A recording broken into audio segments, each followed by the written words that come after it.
Oh, no. All right. We're live. It worked. All right. We're live, y'all.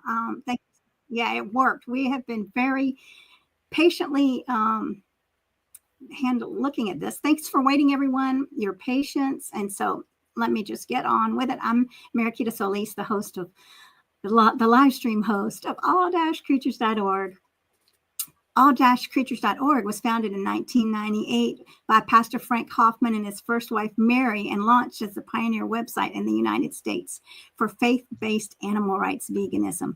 Today, led by our executive director, Tams Nicholson, we exist for all people seeking current animal rights, vegan resources, and offer decades of free animal rights and vegan content, including a huge repository of vegan sermons and Bible commentaries, animal rights strategies, free vegan authored books, recipes, upcoming events around the world, and the works of various vegan authors, poets, and artists.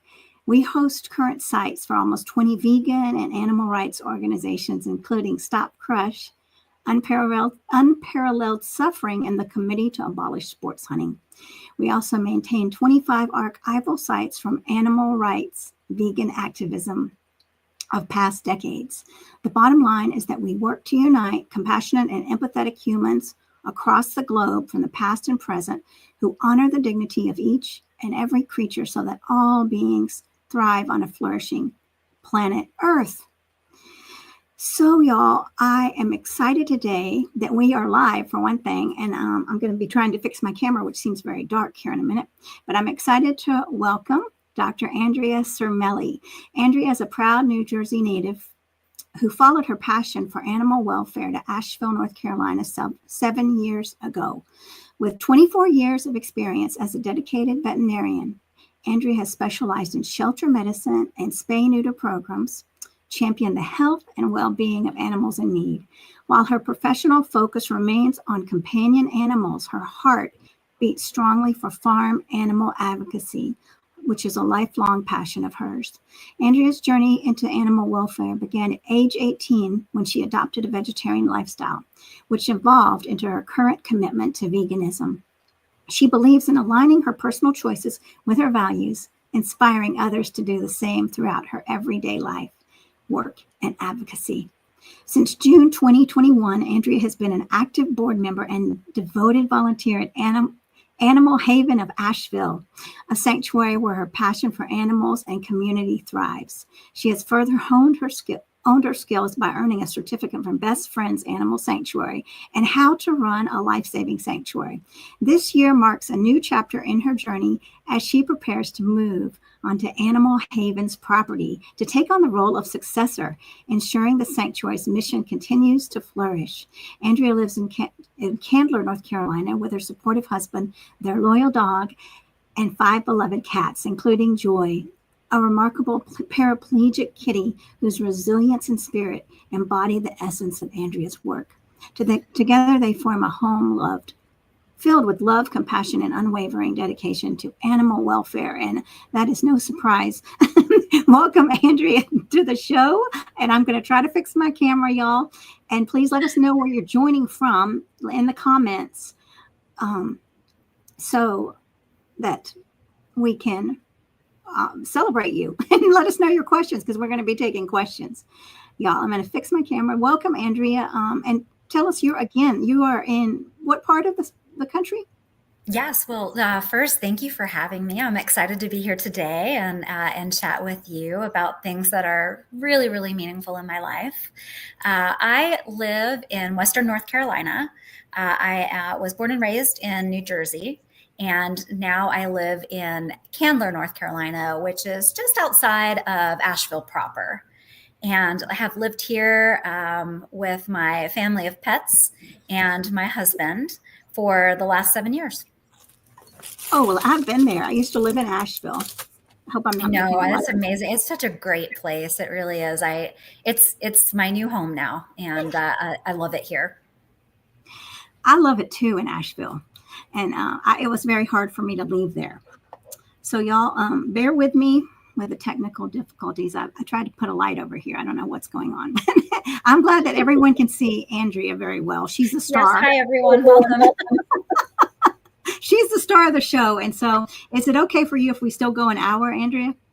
Absolutely. I'm fine. And I know it'll be recorded too. So if anyone can't join for the extra time, will be able to see it recorded. Right. And then you can, reach out if you want to connect and everything with either one of us. So now let's get down to business here. Yes. Tell us again tell us about your vegan journey. And also as a child, did you think that you might be a veterinarian? Well, it's funny. I get to ask that question all the time when people find out that I'm a veterinarian is, how did you make the decision, or when did you make the decision? As a young child, I had always said that I wanted to be a veterinarian. I grew up as an only child. And as such, I feel like animals led me into the field because, on rainy days when I didn't have friends in the neighborhood to play with per se, and I didn't have brothers and sisters, I had my animals. And I feel like at an early age, I was able to make really deep connections with animals.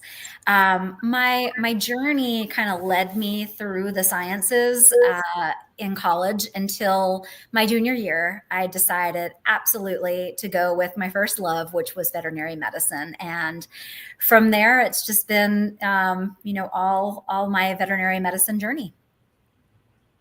Well, that's beautiful. I know when I was a little kid, I wanted to be a nurse, and that went to the wayside. I'm not as brave as you are. And it's not. Yes, let's just say that I'm not as brave as you are. So anyway, I'm glad there are people like you, wonderful people that can handle the pressure of seeing others, in pain, and step up and be calm under pressure. So that's very, oh my gosh, that is something to be grateful for. So. Thank you. I love it. So, so when you went vegan, did you have a lot of support in your family or your friends, or what did they think? Yeah. So, I became vegetarian first at age 18 when I was out on my own in college. And back then, we didn't really have the internet like we did now. So I really only had limited knowledge about factory farming and, what went on behind the scenes. But my love for animals just really kept me committed. And I didn't transition to becoming fully vegan until I moved here to Asheville. Asheville is just so rich in the vegan culture. And where I lived prior, I just didn't, veganism wasn't very accessible or well supported in general. Now I have tons of resources. I've made a little vegan family out here. But, to answer your question, when I first embraced my vegetarian lifestyle, I felt a bit isolated. My family and friends, they were very supportive of my decision. But I think back then, no one truly understood what it meant at the time. So I often got questions that felt more confrontational, though in hindsight, I think I realized that they mostly came from a place of concern for my well-being because a lot of people didn't know much. And though it could feel very lonely at first, I think looking back, I'm incredibly grateful for people in my life who supported me along my journey, even when they didn't fully understand or they didn't share in my lifestyle. Their support, kept me on track.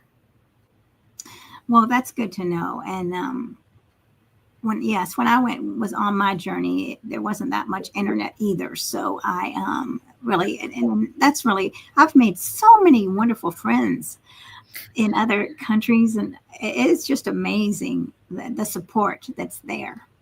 It is. It's a wonderful community. It really is, definitely. So how does the peace of not eating creatures manifest in your life today? Well, it's a really good question. I think the piece of not eating animals is something that I'm passionate about every day.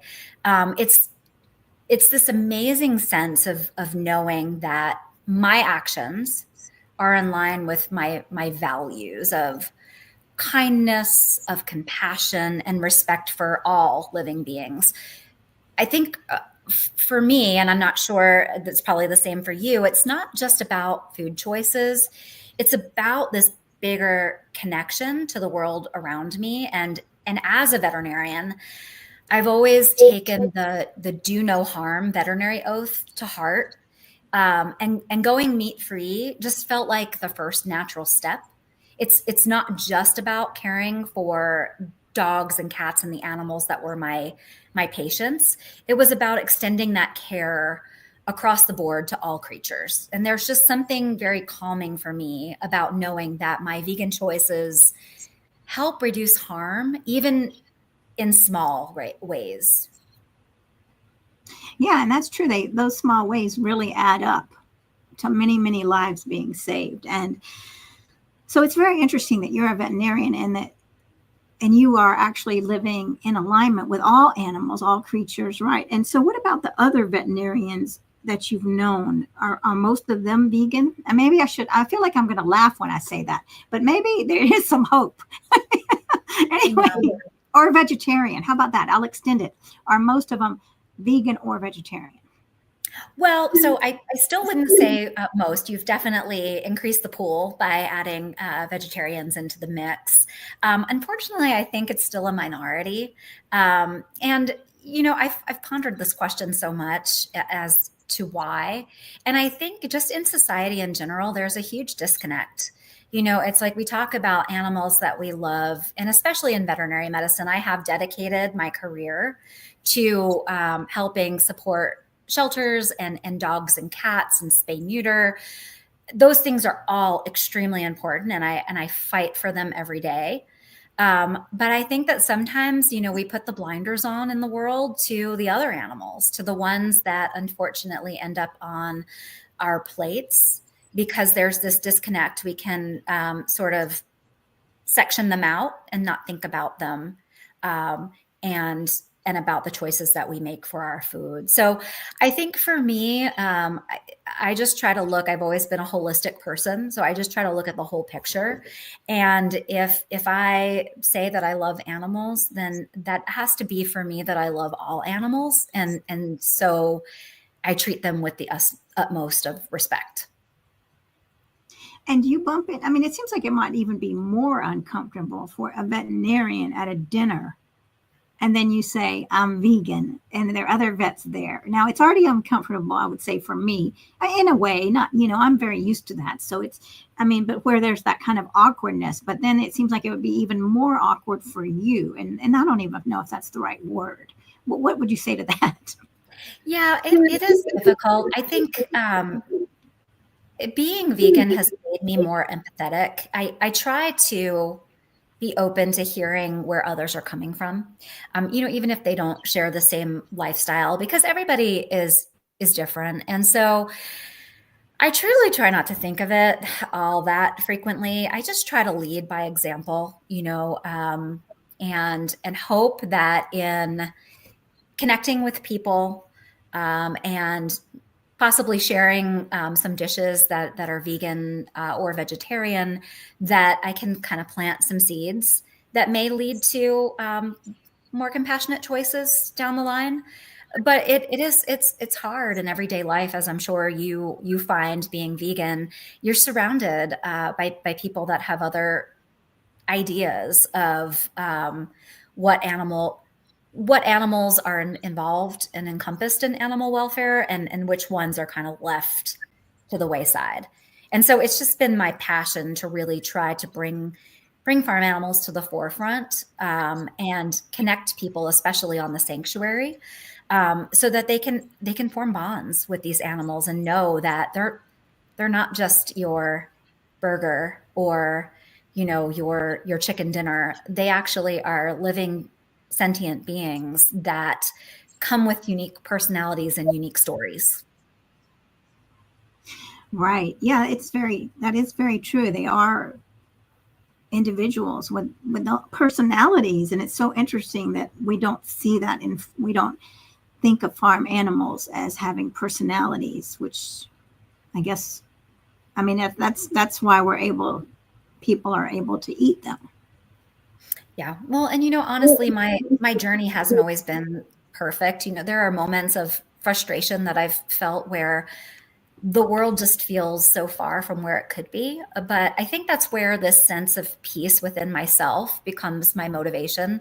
It pushes me to keep advocating, to keep sharing, to lead by example, and to keep creating a kinder world. I just think it goes back to the reminder that even the smallest actions add up. And that to me feels like it's the most grounding for myself so that I can make it through each day with a smile on my face. Right. Well, that's very important when we take responsibility for ourselves and we lead by example. Those are very good words to live by.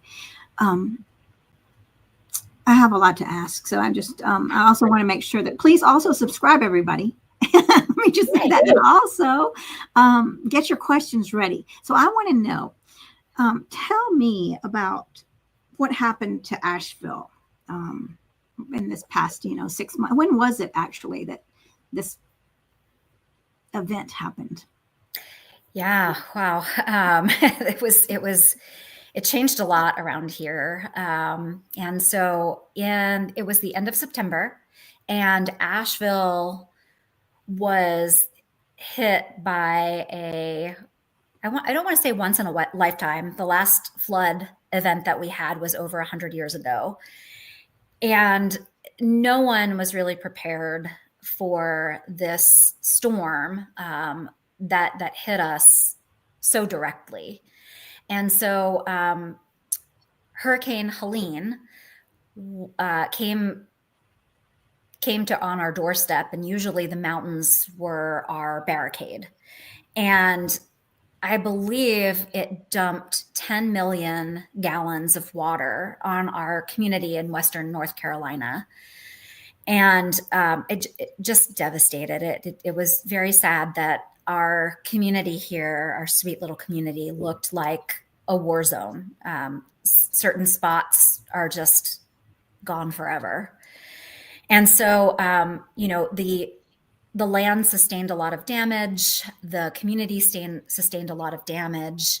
And my sweet little sanctuary, Animal Haven of Asheville, also sustained a lot of damage. But luckily, we were incredibly lucky that none of our animals were harmed. The sanctuary itself just sustained significant damage from fences being down and trees being down, and our footbridge was destroyed and washed away. But some people's houses and lives were washed away as well, including animals. And it was just really a heartbreaking time that we're still recovering from, and still bonding together as a community, and nationally with help from everywhere all over, to get back hopefully on track and where we used to be. And I can see things getting better, but we still have a long way to go here in Western North Carolina. Yeah, it was unbelievable. And yeah, what kind of animals did you help during that? And tell us about the rescue efforts. I know that my friend Shelly from Shangri-La Farm Sanctuary, Shelly Britton Butcher from Shangri-La Farm Sanctuary. That's a lot to say. She's a beautiful person. I love Shelly. And so she went up and you met her, and that's how I met you. So, absolutely. I know. It's like the silver lining was just that we really bonded with so many people across the country, sanctuaries near and far. I think what was wild about my experience was that I was actually out of town when the hurricane hit. I remember watching the complete devastation on the news and feeling 100% helpless. I couldn't get in touch with anyone at first, not family, not friends, and not my sanctuary family. And it was terrifying not knowing if people or animals were okay, or really even what kind of shape the sanctuary was in. I didn't even know if I had a house to go back to at first until I was able to get in touch with my husband.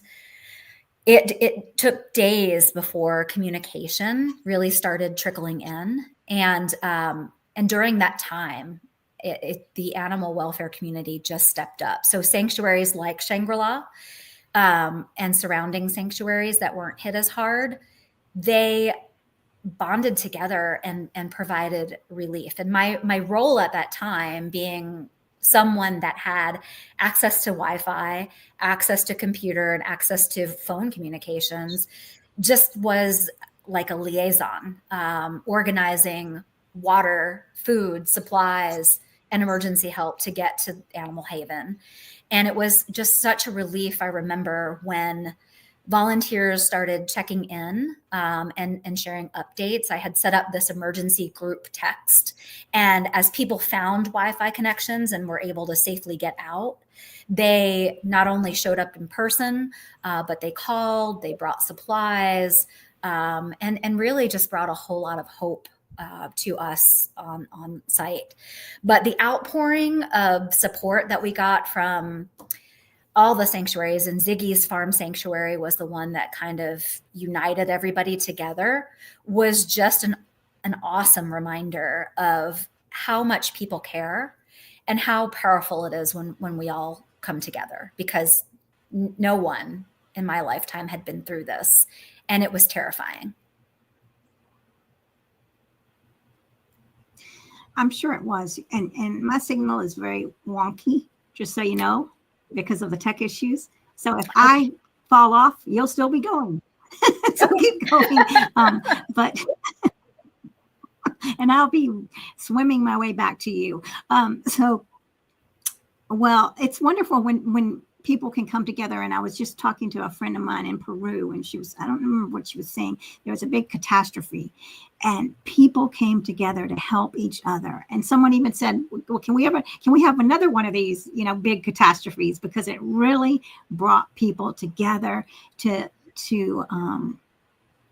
that's what humanity is. And you see Absolutely. Humanity working together. You don't care about, is this a man, a woman, how old or anything. You just get together and do it. So that's beautiful. Oh yeah. It's wonderful when you can put differences aside and just interact to help each other out, and know that if the roles were reversed, we would absolutely be doing the same. So it's a great bonding experience. It's a great experience of humanity and compassion and just human interaction. Yes, it's amazing. And tell us about animals that you saw or you helped during that time. Well, the majority of what we did was just trying to keep our sanctuary animals happy. And so the lovely thing is that none of our animals were harmed. Their barns were all intact, which was great. We were without water for 8 weeks. So that was a very difficult challenge. But we have a really amazing, we call him Mr. Everything at our farm. He's a neighbor who is a retired contractor, and he built this wonderful PVC piping that allowed us to get ongoing water from our pond that was unaffected by the hurricane waters. And so we were able to cart it around on our 10-acre farm sanctuary to the animals to make sure that they never skipped a meal and that they always had fresh water.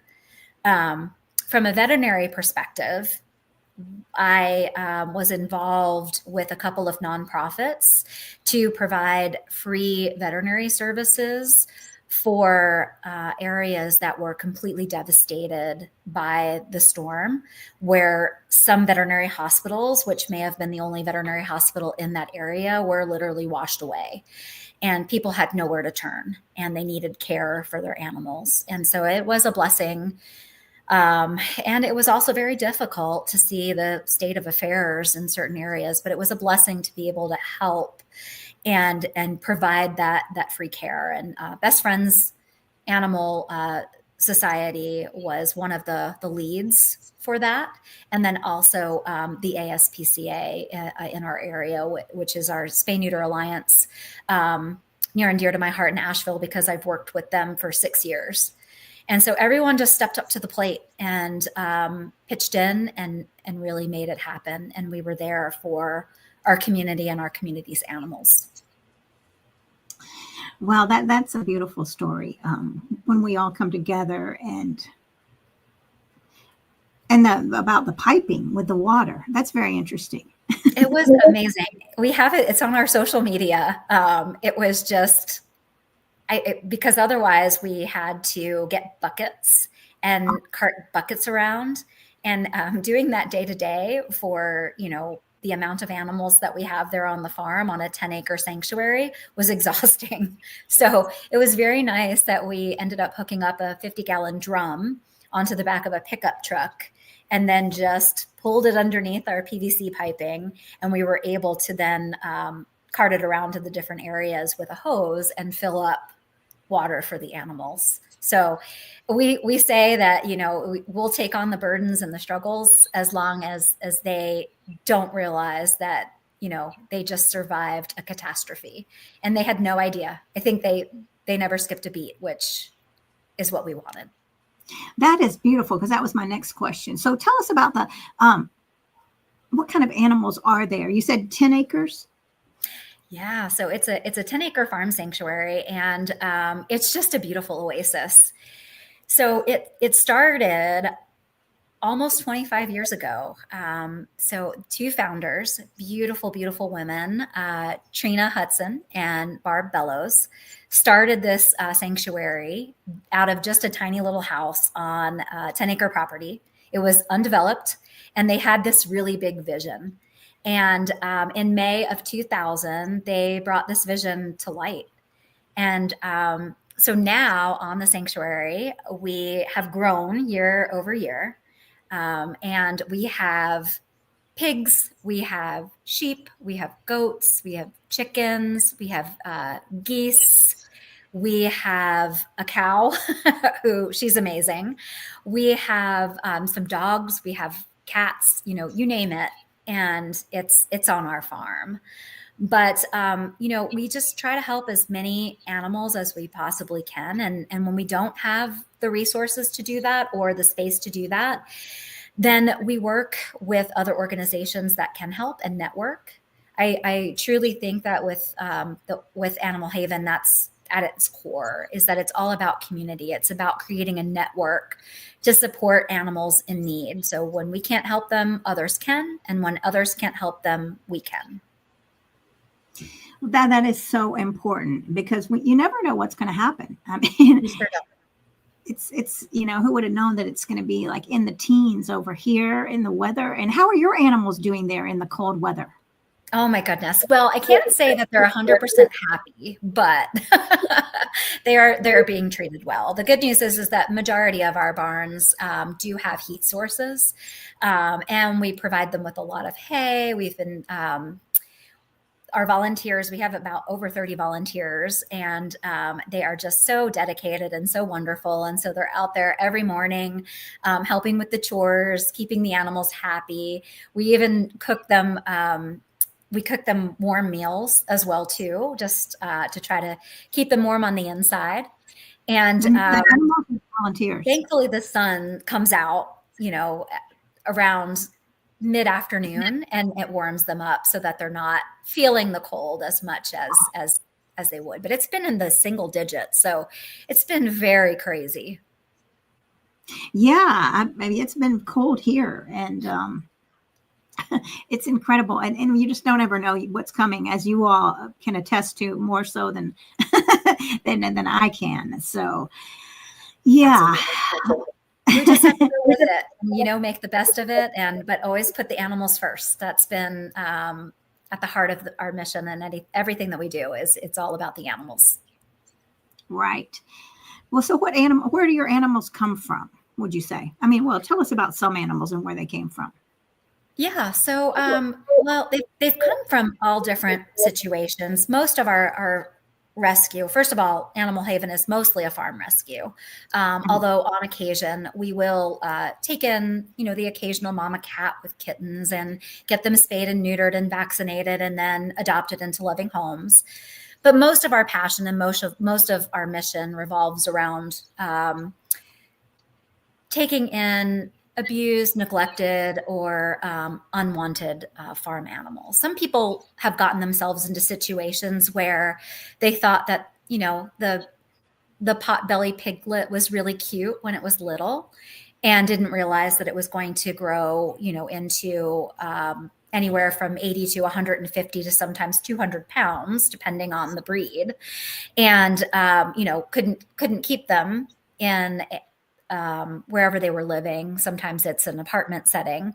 And so they reach out to us, and then, you know, we take them on. Some of our animals can be adopted out, but it really just depends. But for certain, they can live with us for their entire life and just be completely pampered and loved.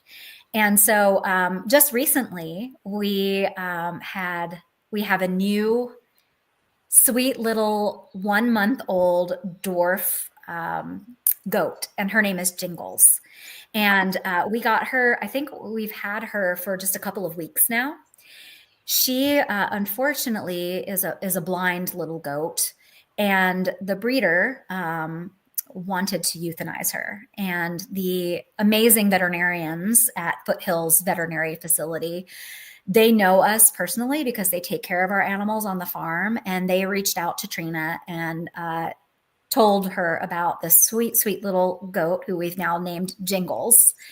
And of course we took her in, and she's being bottle fed and she's being loved. And, you know, she will never know any of the atrocities of the world. You know, she'll only know love and support and community and family. And so I think that's one of our most special stories to date. Well, that's a wonderful story. And when you said that about the potbelly pigs, or the pigs, right? Now, is there really a kind of pig that doesn't get very big, or is that, because I've heard that's not even true, that they're all going to get very big? Yeah, I think, well, it depends, of course, on how much you feed them, but certain breeds get bigger than others, and certain breeds are slightly smaller. But even right now, our smallest pig, Bubbles, you know, I would say she's at least 60 pounds, and she's still growing. And so I think people sometimes don't do the research because, I mean, let's be real, they are so cute, but people don't think about, you know, what happens when these animals get bigger. They don't have the space, they don't have the land, they haven't checked with the landlord. And so just like with dogs and cats, we find that this happens all the time. And so that's how we do end up with animals. But some of these animals have been rescued from the cruelties of factory farming. Some of them have been rescued through animal control on farms where they were left and neglected and abused.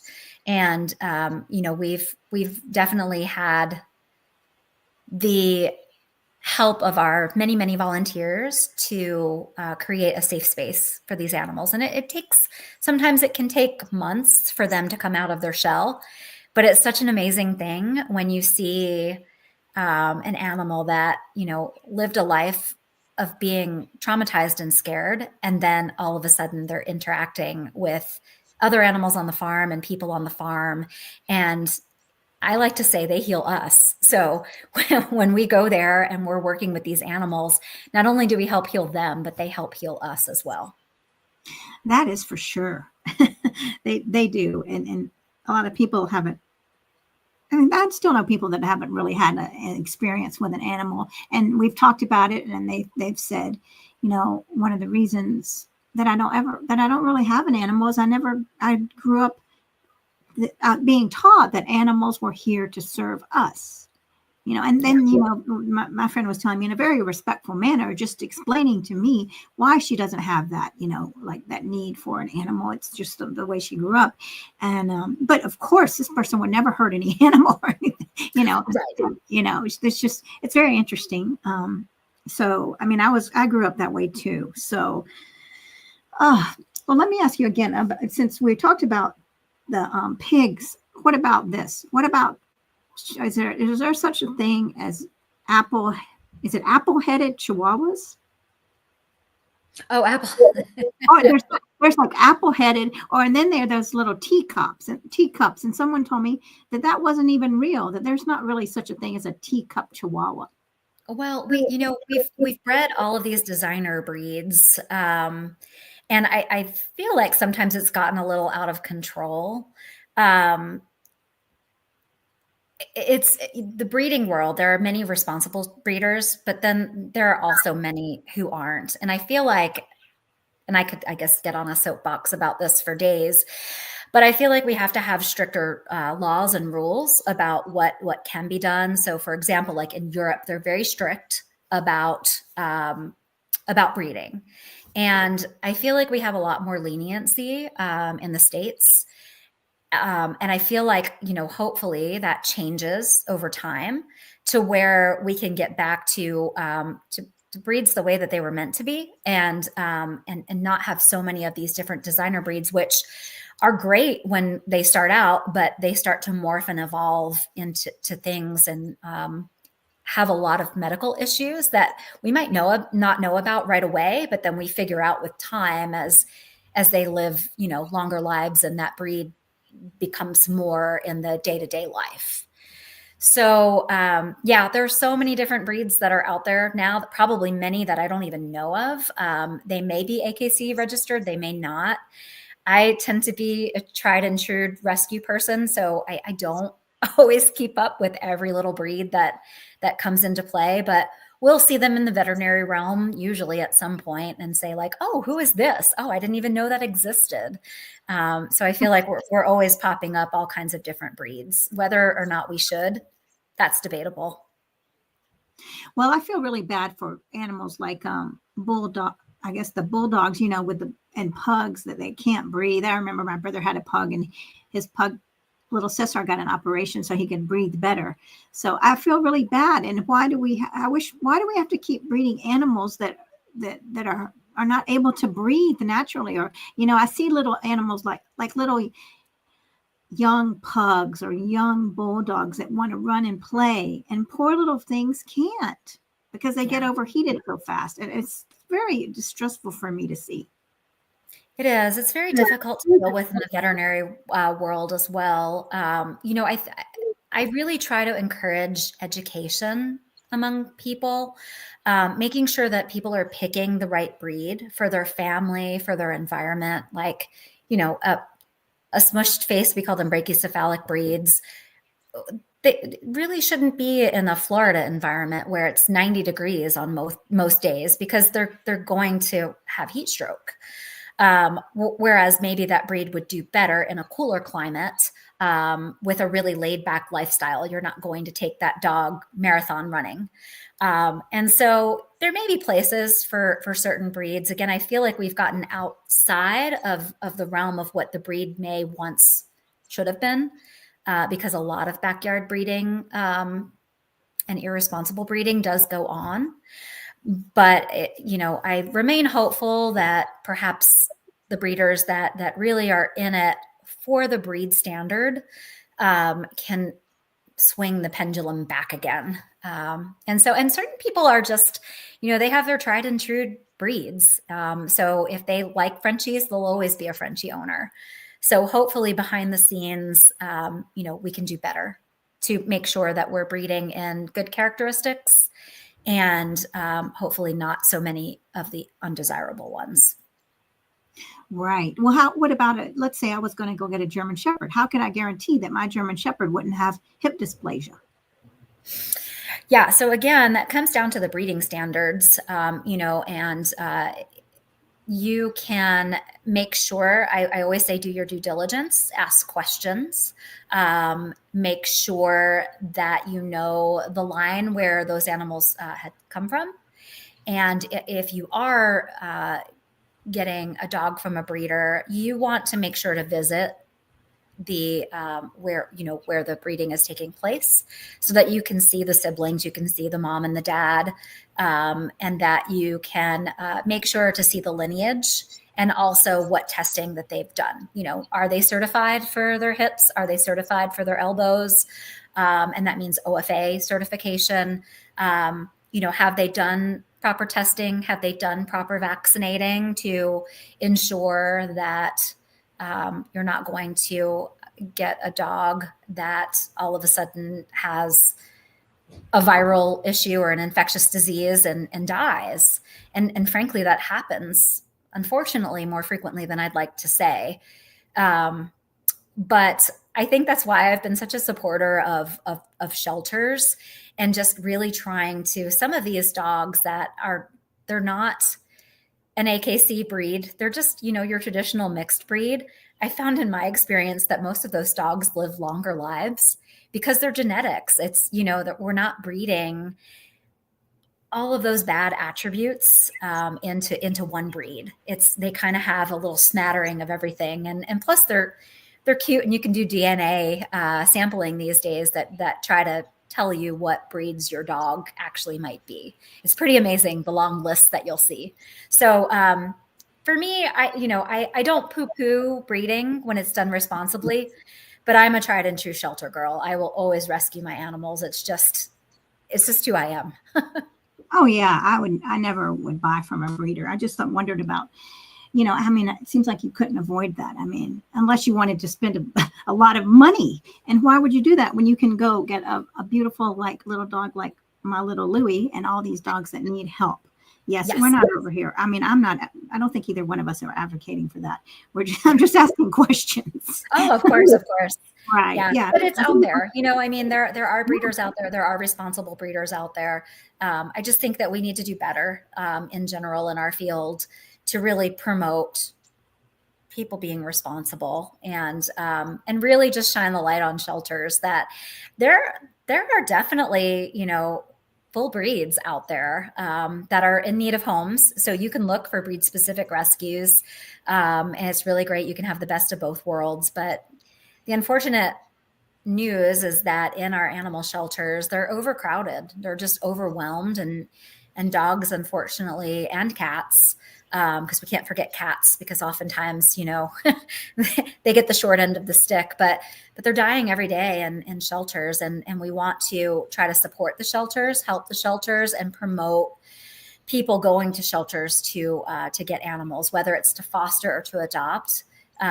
They really need us. And then in the background, it's trying to fix the struggles, providing people with resources to take care of the animals that they have, so they don't have to relinquish them to shelters, and also getting animals spayed and neutered so that we don't have these oops litters, and then they end up at the shelter.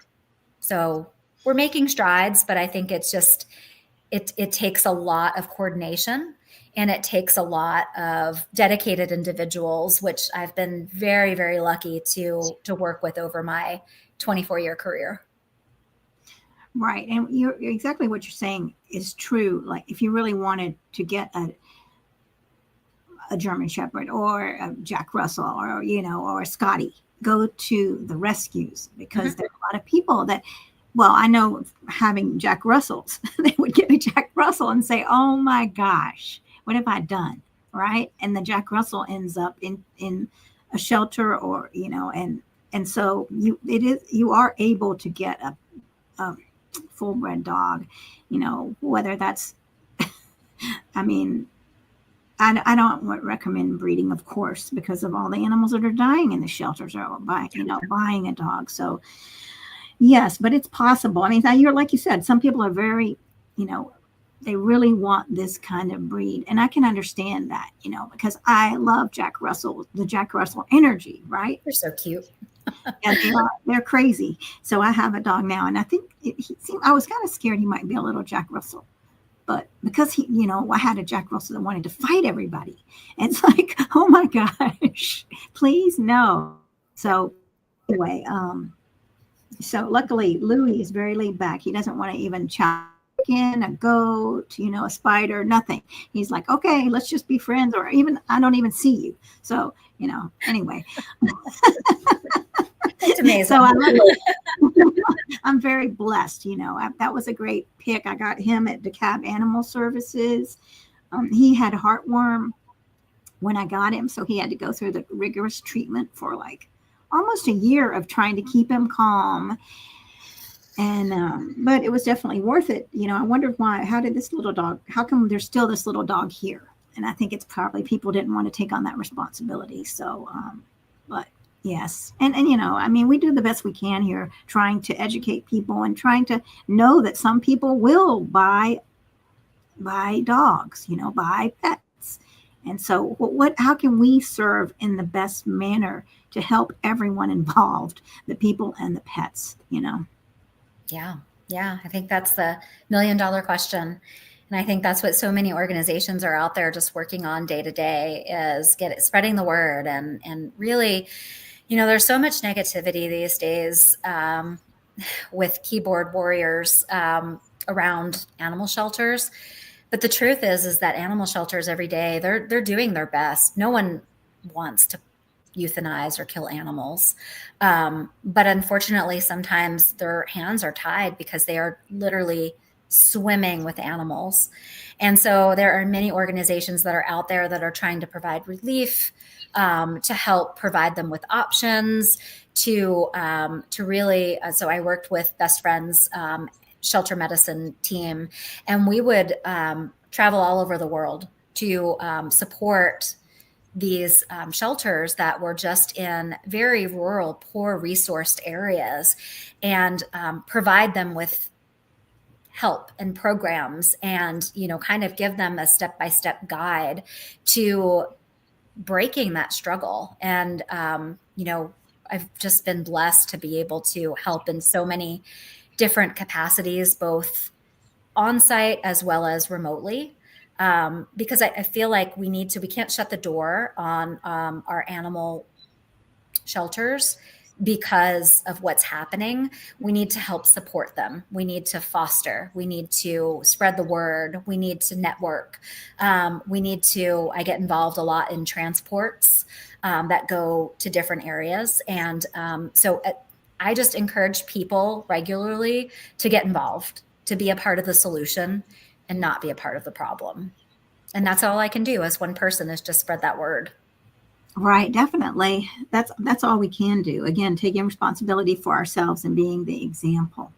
So, y'all let us know if you have any questions. We got about 15 more minutes, and I wanted to share Shelley Britton Butcher that I was speaking of Shangri-La, that we were talking, both of us, about Shangri-La Farm Sanctuary. She's doing amazing work over there. And then we got another person saying, just tuned in, but we should never breed any animals into existence. There's millions of shelter animals that desperately need homes. That's for sure. Oh my gosh. Absolutely. Yep. Absolutely. Spread the word, support your animal shelters, do everything that you can.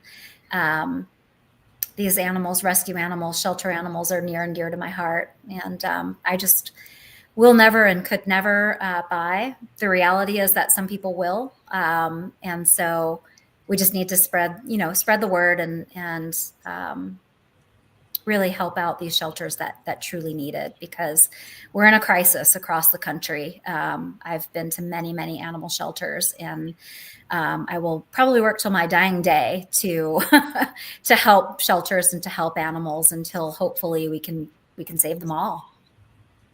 Yes, I know. I will too, I think.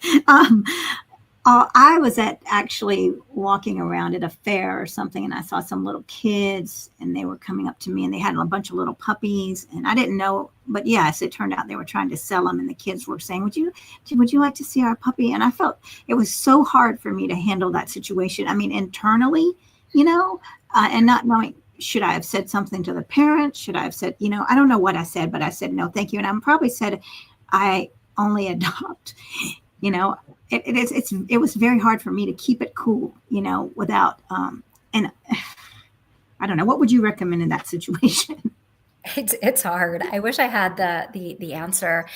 I try to come from a place of building bridges and not burning them. So I'm a big proponent of education. I think that's why I got involved in veterinary medicine and animal welfare, is so that I could educate, like with farm animals especially. Now I have the opportunity working with Animal Haven, and the exciting news is that in either the summer or the fall, I will be moving on to the farm with my husband and our family. And we will give Trina the much needed and deserved retirement that she does deserve. And we'll be taking over management there. And I love it because it provides me with the opportunity to educate. We have a whole humane education component and committee. And so we give tours. We have children that come in, and we teach them everything from just your typical pets and responsibilities of pet ownership to helping them forge connections and seeing those light bulb moments that a cow actually, wants to live and has a fulfilling life, and allow them to form those bonds organically. And so the same sort of thing, it's like the opportunity that I get when I'm practicing in veterinary medicine is I can talk about what the human animal bond looks like and how to support that, and to spay and neuter your animals because we don't want unwanted litters, and to provide proper vaccination for them, and what infectious diseases are out there and how to prevent them. And I think it's all about education. And so I think I never want to slam the door in somebody's face. I want to look at it as an opportunity to bridge that gap, to talk to them about what I don't want to say the right thing to do, but the right thing for me to do would be. Does that make sense? Yes, because we all have to sleep at night with our actions, right? So what is right for us? It's very important that we tune into our own feelings, right, and not shut them down and not live for other people. Yeah, our own reality. Right. And so on this journey, this must be super exciting to be moving into the sanctuary and everything. And how does your husband, has he always been on board, or, with this and everything? Yeah. So it's funny. We met 6.5 years ago. And at the time, he was not vegetarian nor vegan. But in previous years, before he had met me, he was really into meditation. He was really into yoga. And at one point in his life, he actually was vegetarian. And once he met me, and it was no pressure of my own, again, it was just, this is how I live my life. We kind of talked about it. And he said he was just so inspired that he decided that that's what he was going to do, is that we were going to be a vegan couple. He knew how passionate I was about farm animals. He knew that my dream, because I'm in my 50s now, so I like to share exactly what I'm all about so that there's no surprises, no guessing. And so I told him from day one that this is my dream. There'll always be rescue animals in our house. And one day I will live on a farm. If you're with me, great. If you're not, I'm not your girl. And thank God he was a trooper, and he loves animals, I think, just as much as I do. He's very passionate about taking care of our little clan here, and he's very excited to be moving on to the sanctuary with me. He said he'll learn and do as much as he can by my side, knowing that we'll be making a difference. That's beautiful. I love that. And well, I'm going to definitely have to come up there. We're not too far from Asheville. I'm in the Atlanta area, and I love Asheville, and actually to see how y'all are doing up there in that area now. Oh my gosh, please do. I know Shelly mentioned she's coming sometime in April.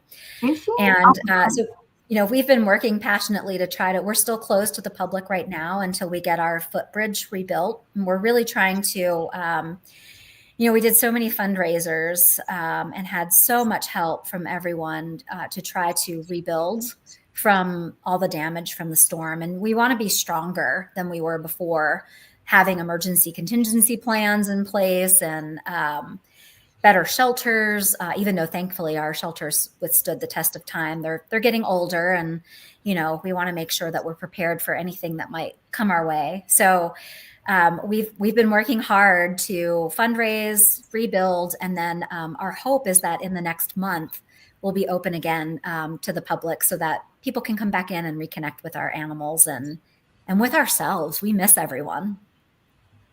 I bet you do. Well, I would like to come up there in April, so we'll have to talk about that. I Absolutely. see, here's another nice comment from TSC. Anyway, thanks for watching. TSCT, I can't even see it though. I would say what's right for everyone in the whole world, the planet and the animals, as we are all one. Yes, amen to that, you know. Amen. True. And then Shelley saying, love that you found each other and are together in this journey. I know, isn't that true? I mean, it's just like the other quote, the other thing I just read, right? Which was the planet and animal. We are all one, right? We are all one together. And this is so important when we come together for our animals on the planet. So,